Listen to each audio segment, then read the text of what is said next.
right into this explainer and unpack exactly what just triggered that violent sell-off in U.S. equities. I mean, if you were watching the markets on Friday, you know it was a brutally disorderly end to the week, especially for semiconductor stocks. We saw an absolute tech bloodbath, a massive shift in investor sentiment, and just a cascade of selling hitting some of the biggest darlings of this bull market. But what actually caused it? Today, we're doing a full autopsy on this chip stock sell-off. We're going to look at the macro data, the underlying triggers, and the psychological shifts that frankly created a perfect storm. Section 1. The Friday Tech Bloodbath and a truly historic drop for the Nasdaq. Let's start right at the scene of the crash, because we really need to wrap our heads around the sheer magnitude of this drop. The tech-heavy Nasdaq composite plunged a massive 4.18% to close at 25,709.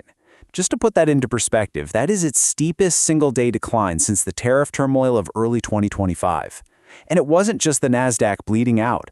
The S&P 500 dropped 2.64%, which handed that index its first negative week in 10 weeks. Meanwhile, the Dow Jones Industrial Average lost nearly 700 points, shedding 1.35% just a day after it had closed at an all-time record. Talk about intense whiplash, right? But honestly, as bad as the broader market looked, the true epicenter of this earthquake was squarely in the semiconductor sector.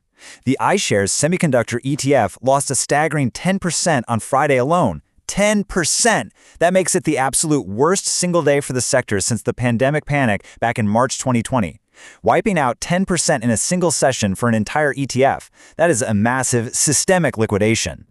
The sheer scale of the casualties across major chip names was just jaw-dropping. I mean, there was literally nowhere to hide.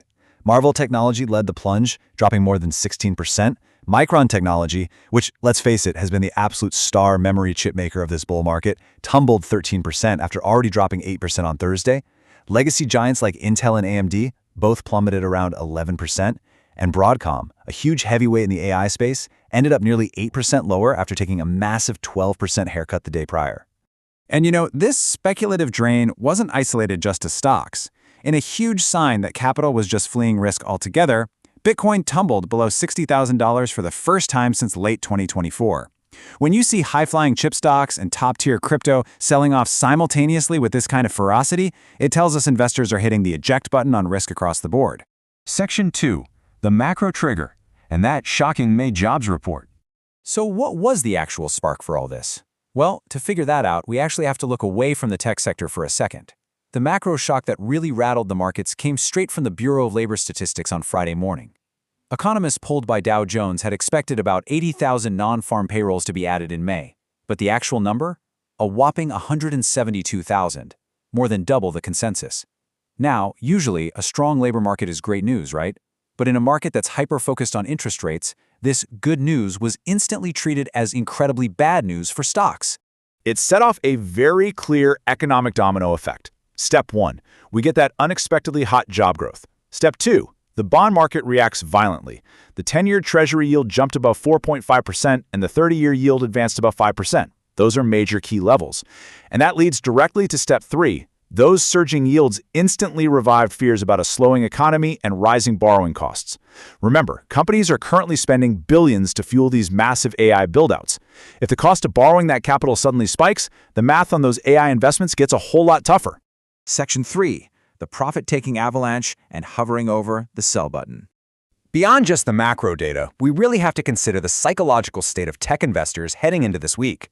Markets don't just drop 10% a day purely because of a jobs report. Mark Hackett, the chief market strategist at Nationwide, absolutely nailed the mood with this quote. He said investors had been kind of hovering with their finger over this sell button.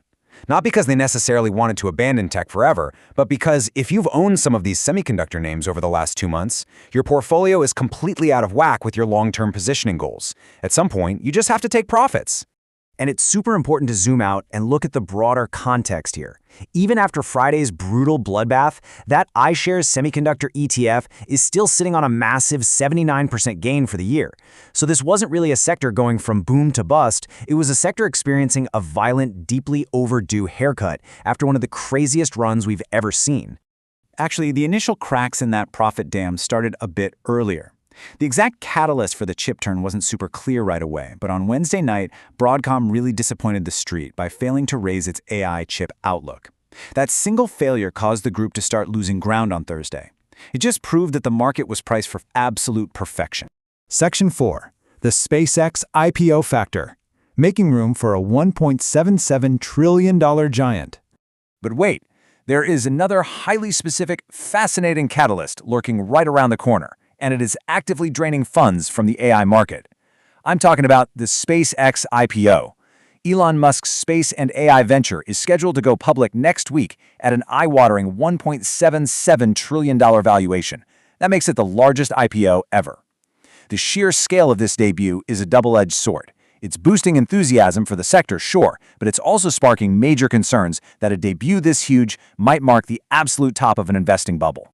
Nationwide's Mark Hackett makes a brilliant point about this dynamic.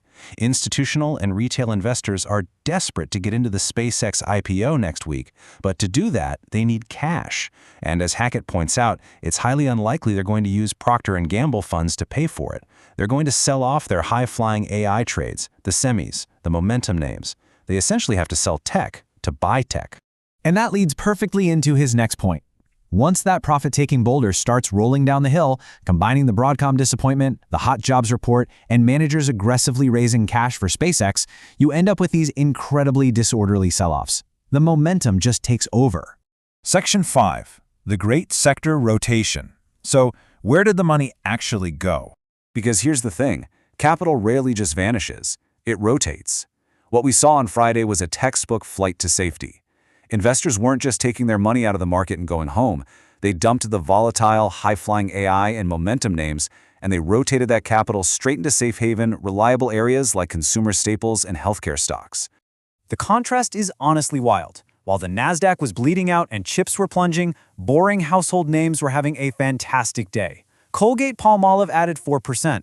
Coca-Cola was up over 3%. Johnson & Johnson gained 2%. This is exactly why the blue chip Dow saw a much more modest decline overall. People were literally hiding out in toothpaste, soda, and Band-Aids while the AI hype machine completely broke down. So that brings us to the ultimate question we all need to be asking ourselves right now. Is this just the start of a healthy correction, or was Friday the day the AI bubble actually burst? With that massive SpaceX IPO looming next week and borrowing costs creeping up on the back of a hot economy, we have to ask if Friday was just a temporary reshuffle or the day the music finally stopped. Watch closely how the market digests that IPO next week. It's going to tell us everything we need to know. Thanks for hanging out with me for this explainer, and definitely keep your eyes on the data.